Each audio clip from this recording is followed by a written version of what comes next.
Muy buenas tardes, querida licenciada y queridos compañeros que pertenecen pues a la Universidad Tecnológica de El Salvador. Con gusto pues los saludo. Y como ya sabemos, se nos ha dejado una serie de temas que sin más preámbulo por razón de tiempo, pues expondré a continuación. El que a mí se me ha encomendado es la determinación de la pena en el proceso penal juvenil. Y como ya sabemos, se nos compartió en clases pasadas una guía del proceso de determinación de las penas en la LRPA, perteneciente pues como vimos al Código chileno, que me sirvió pues como base para crear mi exposición.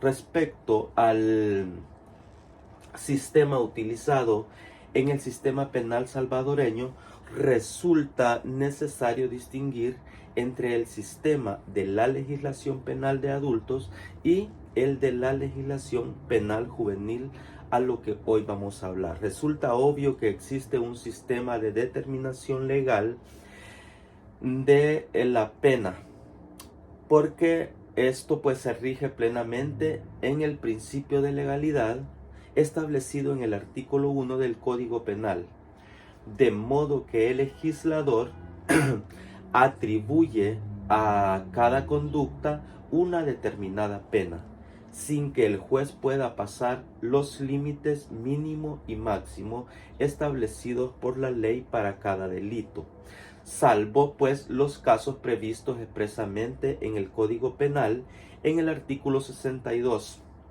del dicho código ya mencionado. Asimismo, existen unas normas para la concreción de la pena previstos en los artículos 65 y 66, 68 y creo que también el 73, todos del Código Penal, que solo voy a enunciarlos para iluminar esta pequeña ponencia. En la jurisdicción penal juvenil, el sistema de imposición de penas y medidas conforme a los principios y fines que inspiran esta legislación es mucho más flexible.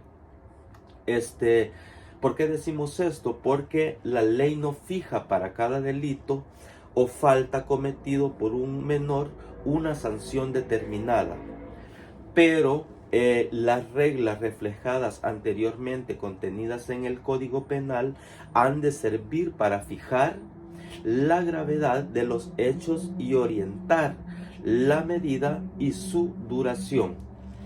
Como ya sabemos y lo hemos visto en clases, la Ley Penal Juvenil en el artículo 8 fija una serie de medidas que pueden imponer a un menor que cometiera un hecho tipificado como delito o falta de acuerdo con la legislación penal, la que ya mencionamos. ¿Y cuáles son estos? Pues son los siguientes. Como vemos, es la orientación y apoyo sociofamiliar, que esto lo establece el artículo 10. La amonestación, que también lo establece el artículo 11, y la imposición de reglas de conducta, seguido en el artículo 12, en el numeral 4. Servicios a la comunidad en el artículo 13, libertad asistida en el artículo 14, el internamiento en el artículo 15. Estas medidas se pueden imponer en forma simultánea, sucesiva o alternativa, y se pueden imponer varias o una por un mismo delito o falta. Según el artículo 95, los artículos 14 y 15 y 17 determinan la duración de esta medida. El artículo 14 exactamente se refiere al periodo mínimo de duración de la libertad asistida, que ha de ser no inferior a 6 meses. Como ya dijimos, en el artículo 15 se fija la medida de duración de la medida de internamiento como norma de carácter especial respecto al artículo 17 y el 101. Ya en el artículo 17, todas las medidas pueden durar hasta 5 años.